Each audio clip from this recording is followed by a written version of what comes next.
नमस्कार, आप देख रहे हैं जोहार झारखंड। आपके साथ मैं हूं शिप्रा झा और बुलेटिन की शुरुआत इस वक्त की बड़ी खबर के साथ करेंगे। रांची से बड़ी खबर है, सीएम हेमंत सोरेन के आवास पर हलचल काफी तेज हो चुकी है।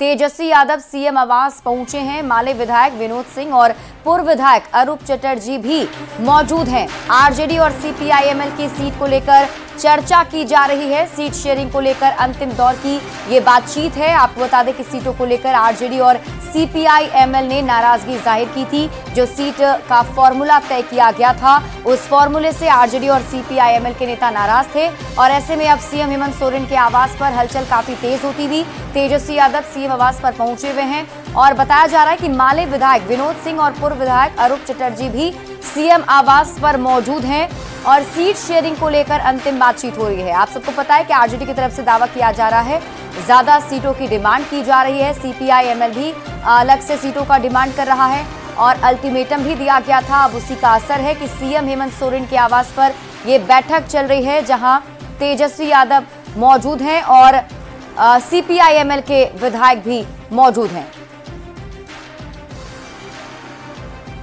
और हमारे साथ झारखंड ब्यूरो चीफ दिवाकर तिवारी अधिक जानकारी के साथ जुड़ गए हैं। दिवाकर जी, क्या लगता है इस बैठक में कोई सार्थक पहल हो पाएगी? गठबंधन बना रहेगा या आरजेडी की राहें अलग हो सकती हैं?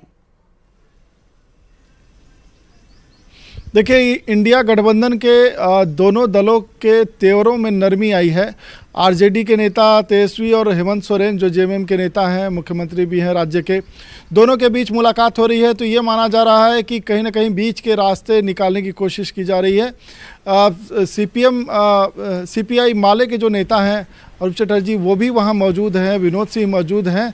तो अब ये माना जा रहा है कि बीच का रास्ता कोई हो सकता है। सीटों में जो गतिरोध बरकरार है सीट शेयरिंग को लेकर, उसमें कुछ सीटें इजाफा हो सकती है आरजेडी और सीपीआई माले के खाते में। तो अब देखना होगा कि रास्ता कौन सा निकलता है, क्योंकि एक तरफ 70 सीटों में जेएमएम 43 से 45 उम्मीदवार उतारने को लेकर पूरी तैयारी कर चुकी है, तो वहीं दूसरी तरफ जो है कांग्रेस के खाते में 25 से 27 सीटें हैं। तो अब कांग्रेस जो है कितने सीटों पे मानती है? क्या कांग्रेस अपनी सीटें कम करके आरजेडी के साथ साझा करती है या जेएमएम अपनी सीटें कम करती है और फिर आरजेडी और सीपीआई माले को मनाने में कामयाब होती है? तो देखने वाली बात होगी, क्योंकि कांग्रेस के हिस्से में आरजेडी को मनाना था और हेमंत सोरेन यानी कि जेएमएम के हिस्से में सीपीआई माले के नेताओं से बातचीत करनी थी। तो अब दोनों घटक दल जिनके साथ सीट साझा नहीं किया गया है ऑफिशियली, वो जो है घटक दल के नेता, महत्वपूर्ण नेता अब हेमंत सोरेन के आवास पर पहुंचे हैं। तो बातचीत चल रही है।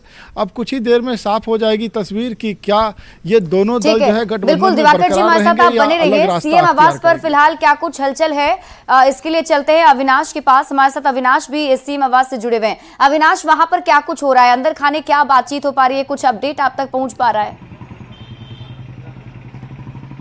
देखिए, अपडेट ये है कि इस वक्त तेजस्वी यादव और हेमंत सोरेन की मुलाकात हो रही है। आपको पता है कि आज हेमंत सोरेन को 2 नॉमिनेशन में भी जाना था गढ़वा इलाके में। अब तक वो नहीं जा पाए हैं और इसलिए नहीं जा पाए हैं क्योंकि जो गठबंधन की गांठ है वो लग रही थी कि जैसे वो जो मजबूत होनी चाहिए वो ढीली पड़ती जा रही थी और आरजेडी का जो तेवर था या फिर माले के अगर हम तेवर की बात कर लें, उससे परेशानी बढ़ रही थी। अब ये स्पष्ट हो चुका है क्योंकि राजद ने अनिश्चित काल के लिए अपने पीसी को स्थगित कर दिया है। मतलब उनकी बातें बन गई हैं, सीट पर समझौता हो चुका है। नंबर क्या होगा ये अब से कुछ देर के बाद पता चल जाएगा। वहीं अगर हम माले की बात कर लें तो माले के जो विधायक हैं विनोद सिंह और जो पूर्व विधायक अरूप चटर्जी, वो भी लगातार 2 घंटे से आवास पर हैं और बातचीत चल रही है। एक चीज यहाँ ध्यान देना होगा कि आरजेडी ने अपनी पीसी जरूर स्थगित कर दी है, लेकिन माले की जो पीसी है जो समय 2 बजे का है, उसकी कोई सूचना अभी तक नहीं आई है कि उसे स्थगित किया गया है। तो आधे घंटे अभी वक्त है, देखना होगा। जो माले के राज सचिव हैं मनोज भट्ट से भी मेरी बातचीत हुई है, उन्होंने कहा है कि अब तक हमने अपनी पीसी स्थगित नहीं की है। तो अब ये देखना होगा कि क्या कुछ होता है अंदर, जो बातें हो रही हैं। और कल से लगातार जिस तरह से मनोज झा कह रहे थे, उन्होंने कहा कि कष्ट हुआ, जिस कष्ट को लेकर हम लगातार बातें भी करते रहे हैं, लोगों को पता चला कि वो कष्ट के बिंदु क्या थे। और अब अगर पीसी स्थगित कर दी गई है और संख्या के बारे में कहा जा रहा है कि पहले 3-4, अब ये संख्या 7 के लगभग जाएगी या उससे ऊपर जा सकती है, तो थोड़ा इंतजार होगा। और ये भी हम उम्मीद कर सकते हैं कि चूंकि हेमंत सोरेन यहाँ मौजूद हैं, तेजस्वी यादव यहाँ मौजूद हैं और माले के भी विधायक यहाँ मौजूद हैं, अगर गठबंधन की सीटें तय हो जाती हैं तो एक और पीसी यहाँ हो सकती है, जो अंतिम जो 11 सीटें बची हैं, या फिर जो पहली की भी जो सीटें थी उसमें कहीं कोई फेरबदल करना है तो यहाँ ताजा अपडेट कुछ देर के बाद मिल सकती है। क्या लगता है अविनाश, और कितनी देर तक ये मुलाकात जो है दोनों के बीच चलने वाली है? देखिए, आधे घंटे से ज्यादा की मुलाकात नहीं होगी। मैंने पहले ही कहा कि हेमंत सोरेन को गढ़वा जाना है, वहां 2 नॉमिनेशन है। भावनाथपुर में जो उनके प्रत्याशी हैं अनंत प्रताप देव, वो नॉमिनेशन कर रहे हैं, और गढ़वा से अगर हम बात करें जो मंत्री हैं मिथिलेश ठाकुर, वो आज नॉमिनेशन कर रहे हैं। दोनों ही नॉमिनेशन में उन्हें जाना था। जो वहां सभा आयोजित की गई है उसमें उन्हें भाग लेना है, उसे संबोधित करना है, तो समय नहीं है और ज्यादा समय बीतने के बाद शाम के वक्त ये सभा नहीं हो पाएगी। हमारे साथ आप बने रहिए, हमारे साथ दिवाकर जी भी लगातार बने हुए हैं। दिवाकर जी, जिस तरीके से अविनाश बता रहे हैं कि बार बार जो है स्थगित किया गया प्रेस कॉन्फ्रेंस आरजेडी का, और अब अनिश्चितकाल के लिए स्थगित कर दिया गया है, मतलब ये माना जाए कि बात बन गई है। और क्या लगता है अगर बात बन जाती है तो कितनी सीटों पर बात बन सकती है? देखिए, कहीं ना कहीं बातचीत अब ट्रैक पे है, इसीलिए आरजेडी ने अपने जो प्रेस कॉन्फ्रेंस का समय है वो उसको पहले बदला, फिर उसके बाद जो है उन्होंने स्थगित कर दिया 1:30 बजे का जो प्रेस कॉन्फ्रेंस था। तो अब इसका मतलब है कि आरजेडी और जेएमएम के बीच जो संवाद हुआ है, जेएमएम जो कि इस गठबंधन में सबसे बड़े दल की भूमिका में है, यानी कि बड़े भाई की भूमिका में है, तो अब जेएमएम जो है अपने खाते की सीटों से कितनी सीटें देकर आरजेडी को मनाती है, और कांग्रेस भी जो है उनके इस कवायद में कितनी मदद करती है, अब देखने वाली बात होगी कि अब कुछ घंटों बाद जब ये तस्वीर साफ हो जाएगी तो ये भी स्पष्ट हो जाएगा कि आरजेडी को 7 सीटें दी जा रही है या 7 से ज़्यादा सीटें दी जा रही है। और वहीं जो है सीपीआई माले के खाते में जो 4 सीटें गई हैं, तो क्या 4 सीटों पे सीपीआई माले मान जाती है या 4 सीटों से ज़्यादा, यानी कि कम से कम उसने जो है 6 सीटों की डिमांड रखी है।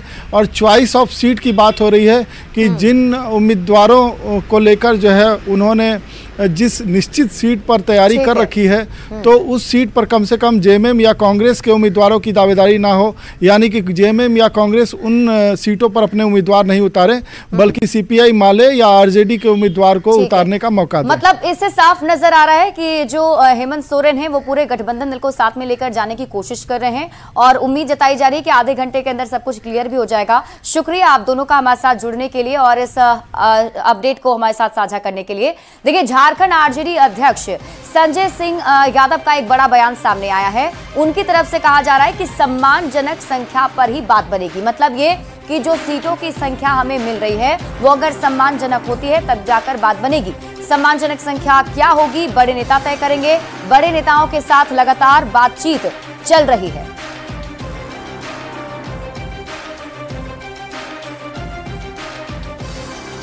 गठबंधन में सीट शेयरिंग का पेंच राजद पर जाकर फंस गया है। हम इस समय राजद प्रदेश कार्यालय में, और हमारे सामने झारखंड राजद के जो प्रदेश अध्यक्ष हैं संजय सिंह यादव वो हैं। हम उनसे जानेंगे कि ये जो पूरा पेंच फंसा है, पिछली बार अब 7 सीटों पर थे, अब हट क्यों? देखिए, हट नहीं है, ये राष्ट्रीय जनता दल का डिमांड है, समीकरण बेस और कार्यकर्ताओं की ताकत को हर पार्टी के रहता है कि हमारी जहां समीकरण बनता है उन जगहों पर गठबंधन के दौर में हमारी दावेदारी बनती है, हमारा समीकरण है, उसके हिसाब से हम अपने एलआई पार्टनर से सीटों का डिमांड किया है। कितने सीटें मांग रहे हैं जो आपके हिसाब से सम्मानजनक सूट हो? ये नंबर्स ऑफ सीट तो अभी हम नहीं बताएंगे, लेकिन उचित सम्मान के साथ सीट हमको चाहिए। हमने तो पहले आप लोगों से कहा था कि हमको 22 सीट चाहिए, हमारी तैयारी 22 सीटों पर है। आज भी हमारा 22 सीटों पर कैंडिडेट तैयार है। फिर क्या लगा गठबंधन में कौन, जेएमएम या कांग्रेस, क्या ऐसा लगा कि किसने आपके सीटों के पर कतर दी? देखिए, हम पर कतरने की बात नहीं करेंगे, किसने किया किसने नहीं किया।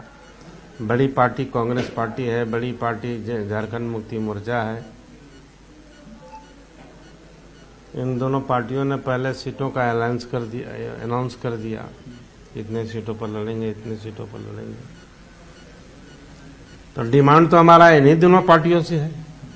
अभी हमने कहा कि नेता की बात है ना, हम पहले भी कहा कि 22 सीट पर तैयारी है, अगर आज नेता कहते कि 4 सीट पर लड़ना है, 2 सीट पर लड़ना है, तो उतना ही पर लड़ेंगे। झारखंड राजद के अध्यक्ष बता रहे हैं कि बड़े नेताओं की बात चल रही है, हम रूठे रहेंगे, लेकिन वास्तव में सम्मानजनक सीट क्या है वो नहीं बताएंगे, ये हमारे नेता तय करेंगे और नेता जो तय कर देंगे झारखंड राजद उसी रास्ते पर चल पड़ेगा। कैमरामैन रमेश के साथ संजय कुमार सिन्हा, न्यूज 18 रांची। वहीं आरजेडी महिला मोर्चा की अध्यक्ष का भी बड़ा बयान सामने आया। महिला मोर्चा की अध्यक्ष रानी कुमारी ने बयान दिया है। महुआ माझी की 2019 में हुई जीत पर उन्होंने बयान दिया। उन्होंने कहा कि पिछली बार भीख में सीट दिया था, बार बार हम नहीं करेंगे त्याग। तो आरजेडी के तेवर जो हैं वो अलग ही देखने को मिल रहे हैं और अब एक बड़ा बयान सामने आया है आरजेडी महिला मोर्चा की अध्यक्ष का। चुनाव को लेकर राजद कई मोर्चों पर लड़ रहा है। मामला एक तरफ सीट शेयरिंग को लेकर फंसा है तो बगावती सुर भी अब उभरने लगे हैं। हमारे सामने इस समय राजद महिला मोर्चा की अध्यक्ष रानी कुमारी जी, हम उनसे जानेंगे कि यहाँ पर अब मुखर क्यों है, प्रदेश कार्यालय में हुआ क्या है? देखिए, मुखर इसलिए मैं हूँ, हम अपने आरजेडी को दिलों में बसा रखे हैं, लालू जी को सम्मान करते हैं और हम एक सच्चे सिपाही हैं। अगर हमारे साथ, हमारे कार्यकर्ताओं के साथ अन्याय होता है तो कतई बर्दाश्त नहीं होगा। आप टिकट की दावेदार हैं? बिल्कुल मैं हूँ। कहाँ से हैं? मैं रांची विधानसभा से मैं हूँ। आपने अपनी इच्छा मनसा पार्टी को बताई थी? बिल्कुल बताई हूँ। तो क्या कहा गया? देखिए, अभी शेयर शेयरिंग में अटका हुआ है मामला। तो रांची की सीट ऐसे भी तो झारखंड मुक्ति मोर्चा या फिर कांग्रेस के खाते में जाएगी, जो अभी महुआ माझी जी का नाम आ रहा है, तो आपको तो राजद को ऐसे भी सीट नहीं मिलेगी, फिर क्यों दावेदारी? उनको अलायंस के तहत महुआ माझी को पिछले बार मिला था 2019 में। किसकी वोट थी? वो आरजेडी की वोट थी। इसके पहले राष्ट्रीय जनता दल ने लड़ाई लड़ी, कितना आया था वोट? हमारा 80,000 वोट है। तो हमने त्याग किया। हाँ, हमने त्याग किया है। महुआ माझी मजबूत नेता है। क्यों महुआ माझी? तो हमारा अलायंस में हमने दिया है उनको हम भीख में दिया है। वहीं बिहार के स्वास्थ्य मंत्री मंगल पांडे का बयान सामने आया। उन्होंने कहा कि जेएमएम ने झारखंड में आरजेडी को उसकी औकात बता दी है। कांग्रेस को भी आने वाले दिनों में जेएमएम औकात बताएगी। झारखंड का झगड़ा बिहार में भी होने वाला है, लेकिन इस बार झारखंड में एनडीए की जीत होगी। जिस प्रकार का गठबंधन झारखंड के अंदर है, उसमें जो झारखंड मुक्ति मोर्चा है और उसके जो मुख्यमंत्री हेमंत सोरेन हैं, वो अपने सहयोगी दलों को पूरी तरीके से औकात बताने में लगे हुए हैं। राष्ट्रीय जनता दल को तो उन्होंने औकात बता ही दिया कि आपकी सीमाएं क्या हैं और आपकी झारखंड में उपस्थिति कितनी हो सकती है। अभी आगे कुछ दिनों में कांग्रेस के साथ भी जेएमएम का ऐसा ही झगड़ा होगा और ये झगड़ा झारखंड तक ही नहीं रहने वाला है। ये महागठबंधन का झगड़ा और महागठबंधन का विवाद बिहार में भी आने वाला है। और इसी बीच आपको रांची से बड़ी खबर बताते हैं। पंकज मिश्रा को जमानत मिल गई है। पिछले 2.5 साल से जेल में बंद है। खनन घोटाले का आरोपी है पंकज मिश्रा, जिसे जमानत मिल गई है। 1000 करोड़ के खनन घोटाले मामले में मामला दर्ज हुआ था। सीएम हेमंत के विधायक प्रतिनिधि भी रह चुके हैं और अब उन्हें जमानत मिल गई है। तो बड़ी खबर आपको इस वक्त रांची से बता रहे हैं। पंकज मिश्रा को जमानत मिल गई है। आपको बता दें कि पिछले 2.5 साल से जेल में बंद थे। खनन घोटाले का आरोप इन पर लगा था। 1000 करोड़ के खनन घोटाला मामले में मामला दर्ज किया गया था। न्यूज 18 संवाददाता शंकर आनंद अधिक जानकारी के साथ जुड़ गए हैं। शंकर, क्या है अपडेट? जी शंकर, अगर हम देखें तो ये बड़ी राहत है, पंकज मिश्रा को जमानत मिल गई है और कहीं ना कहीं हेमंत सोरेन के लिए भी।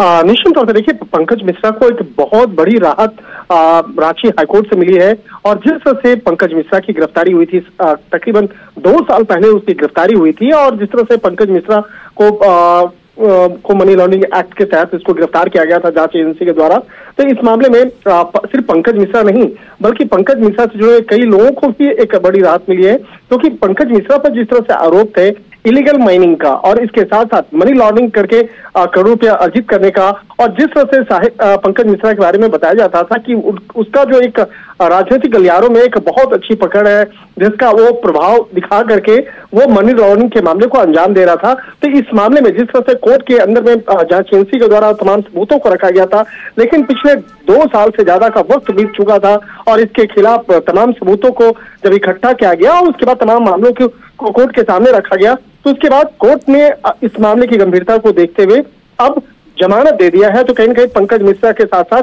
मुख्यमंत्री हेमंत सोरेन के लिए भी एक बड़ी राहत की बात कही जा सकती है, क्योंकि पंकज मिश्रा जो है मुख्यमंत्री के विधायक प्रतिनिधि रह चुके हैं और जिस तरह से बकायदा इन पे आरोप लगा था पंकज मिश्रा पर, वो बेहद संवेदनशील और बेहद गंभीर आरोप लगे थे। तो अब देखना लाजमी होगा कि कब तक पंकज मिश्रा जेल से बाहर आते हैं। लेकिन जिस तरह से जांच एजेंसी के द्वारा उन तमाम तफ्तीश के दौरान में जो तमाम सबूतों को इकट्ठा किया गया था, तो कहा जा सकता है कि ये वक्त भी धीरे जैसे जैसे आगे बढ़ता जा रहा है, इस मामले में कई अन्य आरोपियों को अब तक शंकर, आप इस खबर पर नजर बनाए रखिए। शुक्रिया इस अपडेट के लिए। बढ़ते हैं आगे और आपको रांची से बड़ी खबर बताते हैं। 107 करोड़ के गबन मामले में कार्रवाई हुई है। फर्जी निकासी मामले में ईडी ने ECIR दर्ज किया है। CID और ATS की टीम भी इस पूरे मामले की जांच कर रही है। अब तक आपको बताएं 6 आरोपी इसमें गिरफ्तार किए जा चुके हैं और अब तक 46 करोड़ रुपए बैंक खाते में सीज किया गया है। बैंक स्टाफ और विभाग के कर्मियों की मिली भगत भी इस मामले में सामने आ चुकी है और वहीं इसकी जांच अब ईडी की टीम भी करने वाली है। लोहरदगा से आजसू ने नीरू शांति भगत पर भरोसा जताया है। आजसू की ओर से एनडीए उम्मीदवार बनने के लिए टिकट की रेस में देवशरण भगत भी शामिल थे, लेकिन आजसू सुप्रीमो सुदेश महतो ने पूर्व विधायक स्वर्गीय कमल किशोर भगत की पत्नी नीरू शांति भगत को टिकट दे दिया। एनडीए की ओर से आजसू उम्मीदवार नीरू शांति भगत ने नामांकन पत्र भी खरीद लिया है। टिकट मिलने पर लोहरदगा से आजसू उम्मीदवार नीरू शांति भगत ने आजसू सुप्रीमो सुदेश महतो और कार्यकर्ताओं का आभार भी व्यक्त किया।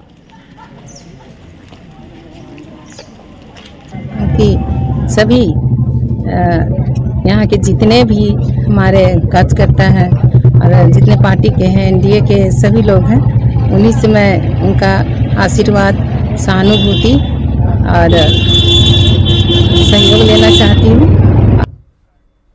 पलामू के 5 विधानसभा सीटों पर 13 नवंबर को वोटिंग होनी है और ऐसे में मतदाताओं को जागरूक करने के लिए जिला प्रशासन की ओर से कई कार्यक्रम आयोजित किए जा रहे हैं। स्वीप एक्शन प्लान की जानकारी देते हुए नगर आयुक्त IAS जावेद हुसैन ने बताया कि इस चुनाव में प्रवासी मतदाताओं को वोटिंग से जोड़ने का लक्ष्य रखा गया है। मतदाता छठ महापर्व में घर जरूर आएंगे और इसी बीच उन्हें वोटिंग के लिए मोटिवेट किया जाएगा। वहीं दूसरी तरफ चयनित मतदाताओं को पोस्ट कार्ड के जरिए जागरूकता संदेश भेजा जाएगा।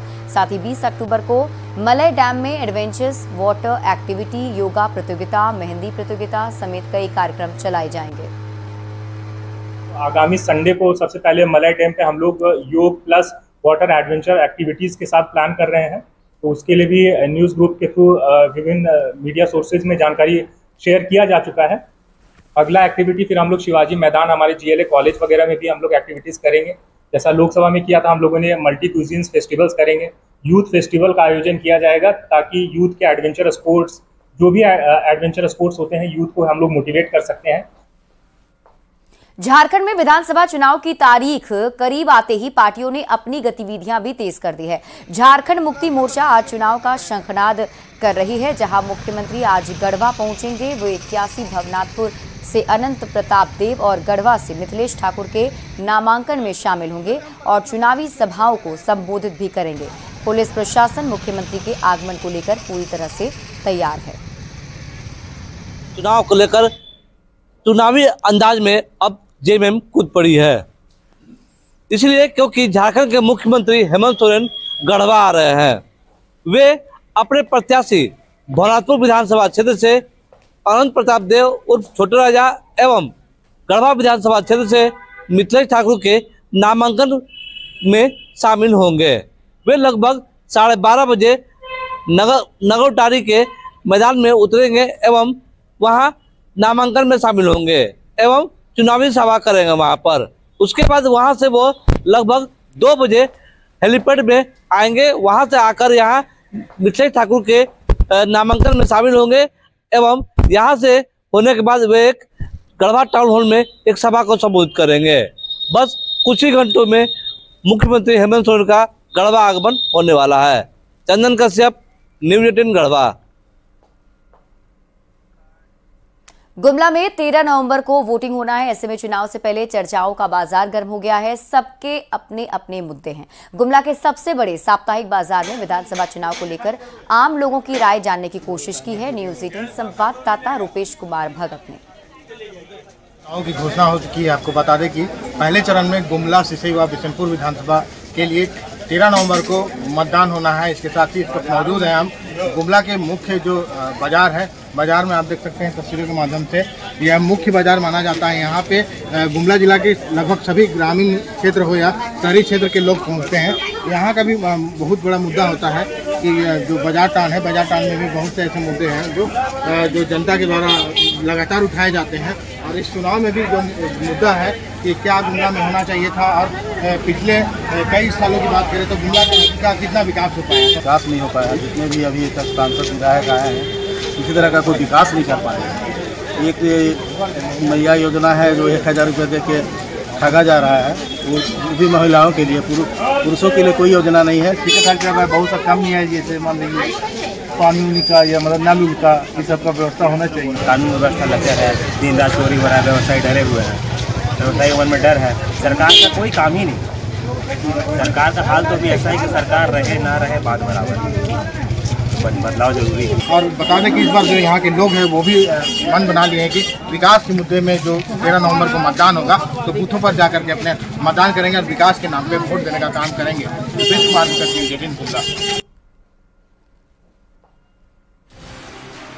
और फिलहाल इस बुलेटिन में अभी के लिए बस इतना ही। आप देखते रहिए न्यूज़ 18 बिहार झारखंड।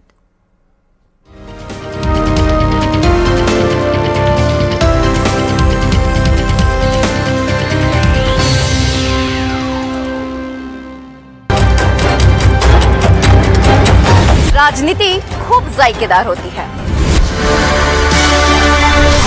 मसालेदार मुद्दों से जायकेदार होती है राजनीति। झारखंड के तरह तरह के मुद्दों के साथ देखिए मेरे साथ ये जायका चुनावी है।